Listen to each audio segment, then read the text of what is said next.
बाजारपेठ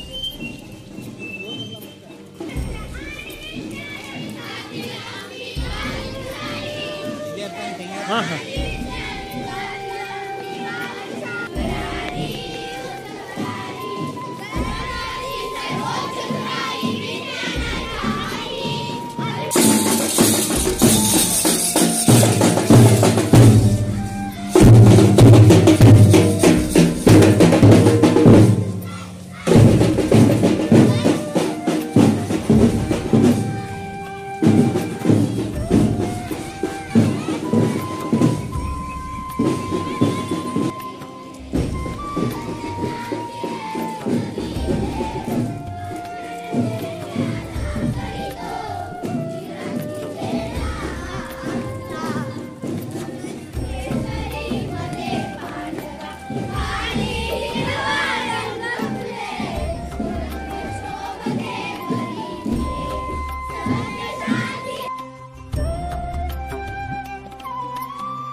अशा या माझ्या पवित्र भारत मातेला वंदन करते आणि आजच्या दिवसाची सुरुवात करते। आज 26 जानेवारी देशाचा प्रजासत्ताक दिन। आज देशभर देशाचा 76वा प्रजासत्ताक दिन मोठ्या उत्साहाने जल्लोषाने साजरा होत असताना हा प्रजासत्ताक दिन आमच्याही शाळेमध्ये म्हणजे आमच्या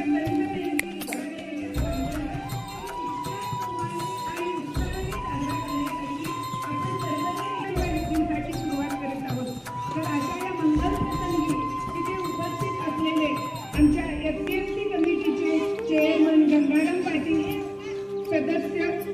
सदस्य लक्ष्मी पाटील आणि सदस्य श्री वीरभद्र श्री महादार सर, तसेच शिक्षक वृंद आणि सर्व बालवृंद या सगळ्यांचे मी या कार्यक्रमामध्ये सहर्ष स्वागत करते।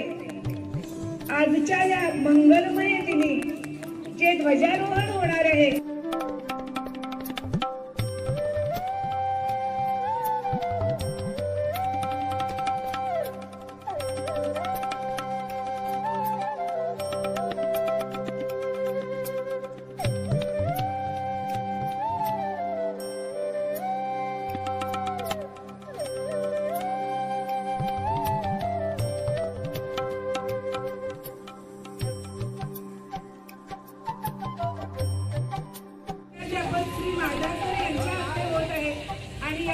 ध्वजारोहणाच्या कार्यक्रमामध्ये सर्वांनी उपस्थित व्हायचं आहे।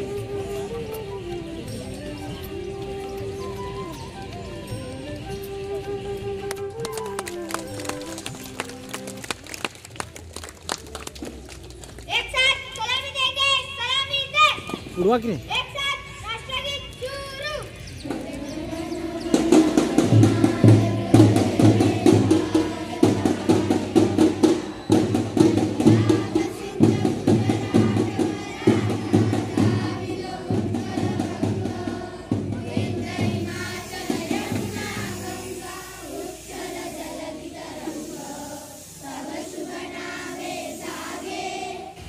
शुभ आशीष मागे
श्री गंगाराम पाटील यांनी या छोट्या सभेचे अध्यक्षस्थान भूषवावे अशी मी त्यांना विनंती करते आणि अनुमोदन देण्यासाठी आमच्या शाळेच्या सहशिक्षिका श्रीमती गाडगे टीचर यांना व्यासपीठावर आमंत्रित करते. माझ्या शाळेच्या सहशिक्षिका एस आडली टीचर यांनी जी अध्यक्षीय निवड केलेली आहे या निवडीला मी आम्हा सर्वांच्या वतीने अनुमोदन देते. धन्यवाद.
देशाचा सण, लोकशाहीचा सण, स्वशासनाचा सण हा आजच्या दिनी साजरा करतो.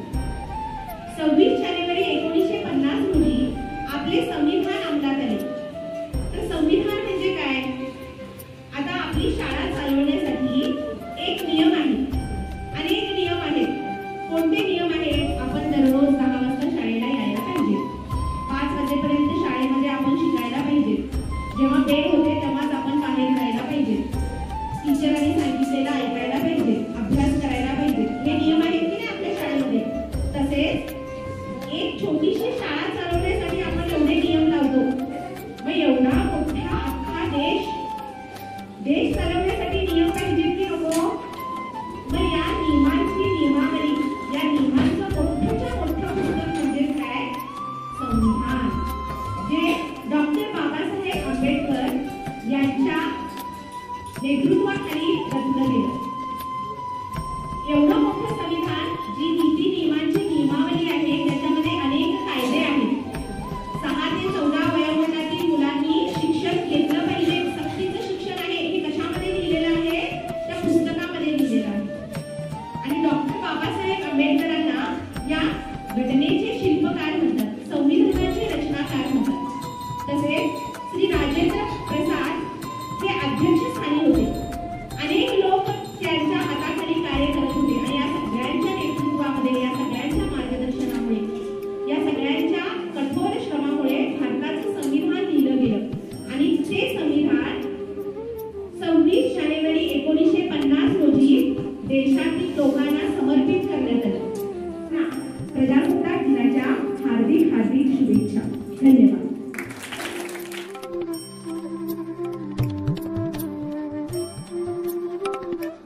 26 जानेवारी हा प्रजासत्ताक दिन. या दिवशी प्रजेचं राज्य आलं. पण हे संविधान निर्माण करण्यासाठी किती कष्ट घ्यावे लागले. कैक लोक या संविधान समितीमध्ये होते. जवळजवळ 400-500 लोक होते. पण जी मुख्य मंडळी होती ती म्हणजे घटना समितीचे, संविधान समितीचे अध्यक्ष डॉक्टर राजेंद्र प्रसाद आणि मसुदा समितीचे अध्यक्ष भारतरत्न डॉक्टर बाबासाहेब आंबेडकर. 2 अध्यक्ष होते, लक्षात घ्या. एक समितीचे अध्यक्ष होते, एक मसुदा समितीचे अध्यक्ष होते. दोघांचंही कार्य तोडीस-तोड असं होतं. त्या समितीमध्ये पंडित जवाहरलाल नेहरू पण होते. आधी एक आणि एक 4-5 लोक होते जी मुख्य मंडळी होती. आणि आपलं संविधान मित्रांनो 26 जानेवारी नोव्हेंबर महिन्यातच ते पूर्ण झालं 1949 ला. पण त्या अंमलात आलं 26 जानेवारी 1950 ला. या 26 जानेवारीला एवढं महत्व का? या दिवसाला एवढं महत्व का? कारण 26 जानेवारी 1930 साली लाहोर येथे जे काँग्रेसचं अधिवेशन भरलं होतं, लाहोरला काँग्रेसचं अधिवेशन भरलं होतं. त्या अधिवेशनामध्ये काही ठराव पास झाले होते. काय होते ते ठराव? आपल्या देशाला कधीही स्वातंत्र्य मिळालं तरी आपण देशाचा स्वातंत्र्य दिन 26 जानेवारीला साजरा करायचा. त्या लाहोरच्या अधिवेशनामध्ये हे ठरलं होतं. आणि आपला सगळ्यांचा एकच राष्ट्रध्वज असेल तो म्हणजे तिरंगा. हे 2 ठराव त्यावेळेला पास झाले होते. देशाचं स्वातंत्र्य म्हणजे ब्रिटिशांना मी कधीही इथून आतून चालू ते कुठल्याही तारखेला जातील, पण देशाचा स्वातंत्र्य दिन हा काय असेल? 26 जानेवारी हा असेल. पण झालं असं की ब्रिटिश भारत सोडून गेले. आम्हाला स्वातंत्र्य मिळालं ते 15 ऑगस्ट 1947 ला. मग ऑगस्ट महिन्यामध्ये स्वातंत्र्य मिळालं आणि जानेवारी पर्यंत आम्ही असेच बघायचं स्वातंत्र्य दिन साजरा करण्यासाठी. जनता सगळीकडे आरोळ्या सुरू झाल्या. भारत माता की जय, भारत माता की जयच्या आरोळ्या सगळीकडे सुरू झाल्या. आणि 15 ऑगस्ट हा स्वातंत्र्य दिन म्हणून साजरा करण्यात आला. पण 26 जानेवारीचं महत्व उरलं. त्यानंतर या सगळ्या मान्यवरांनी असा विचार केला की देशामध्ये आपण लोकशाहीचं राज्य आणूया. म्हणजे आम्हीच आमचं राज्य चालवायचं. प्रजेनं आपला नेता निवडून द्यायचा आणि त्या नेत्याने आमच्यावर राज्य करायचं. लोकशाहीचं राज्य आणायचं इथे. लोकशाही म्हणजे काय? लोकांनी लोकांसाठी चालविलेले लोकांचे राज्य म्हणजे लोकशाही. लोकांची सत्ता. शाही म्हणजे काय? लोकांची सत्ता. आम्ही निवडलेला नेता आमच्यावर राज्य करणार. अशा प्रकारचं मोठं संविधान या मान्यवरांनी म्हणजे डॉक्टर राजेंद्र प्रसाद, भारतरत्न डॉक्टर बाबासाहेब आंबेडकर आदी लोकांनी सर्वांच्या मते हे पास झालं. आणि त्या दिवसापासून आम्ही खऱ्या अर्थाने स्वतंत्र झालो. लक्षात येते तुमच्या? लोकशाही, राजेशाही संपली होती, ब्रिटिशशाही संपली होती आणि आपल्या देशावर लोकशाही आली. लोकशाही म्हणजे लोकांनी लोकांसाठी चालवलेलं लोकांचं राज्य. मतदान पद्धतीने आम्ही आमचा नेता निवडून देतो आणि तो नेता आमच्यावर राज्य करतो. 1950 सालापासून निवडणुका सुरू झाल्या आणि आमचा नेता आमच्यावर राज्य करायला लागला. आणि संविधानामध्ये अगदी महत्त्वाचं सांगायचं म्हणजे सगळ्यांनी ऐकायला पाहिजे. आमचे हक्क आणि कर्तव्य आहेत. आम्हाला आमचे हक्क नीटचे माहीत असतात. पण मुलांनो, 5वी 6वी 7वीच्या मुलांनो, त्याच्या खालच्या मुलांना फारसं काही कळत नाही. पण 5वी 6वी 7वीच्या मुलांना हक्क आणि कर्तव्य दिली. हक्क आम्हाला कळतात पण कर्तव्य पण कळली पाहिजेत नाही. आपण प्रार्थनेकडे म्हणतो भारत माझा देश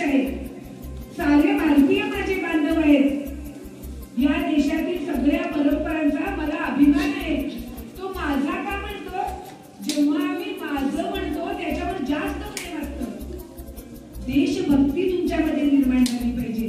हा भारत माझा कोणतरी आहे, मग त्याची सुरुवात शाळेपासून केली पाहिजे.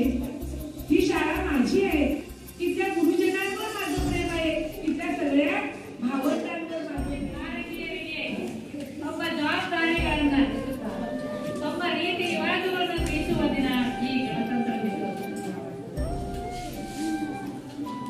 ಭಾರತದ ಚರಿತ್ರೆಯ ನೆನಪಿಸುವ ದಿನ. ಹತ್ತಾರು ದೇಶ ಸುತ್ತಿ ನೂರಾರು ಕೋಶಗಳ ಓದಿ ನಮ್ಮ ಭಾರತದ ಸಂವಿಧಾನವನ್ನು ರಚನೆ ಮಾಡಿದವರ ನೆನಪಿಸುವ ದಿನ ಈ ಗಣತಂತ್ರ ದಿನ. ನಮ್ಮ ಚರಿತ್ರೆ ನೆನಪಿಸಿ ಹೆಮ್ಮೆ ಪಡುವ ದಿನ. ನಮ್ಮ ಭವ್ಯ ಭಾರತದ ಅಭಿವೃದ್ಧಿಗಾಗಿ ಮನತೊಡುವ ದಿನ ಈ ನಮ್ಮ ಗಣರಾಜ್ಯ ದಿನ.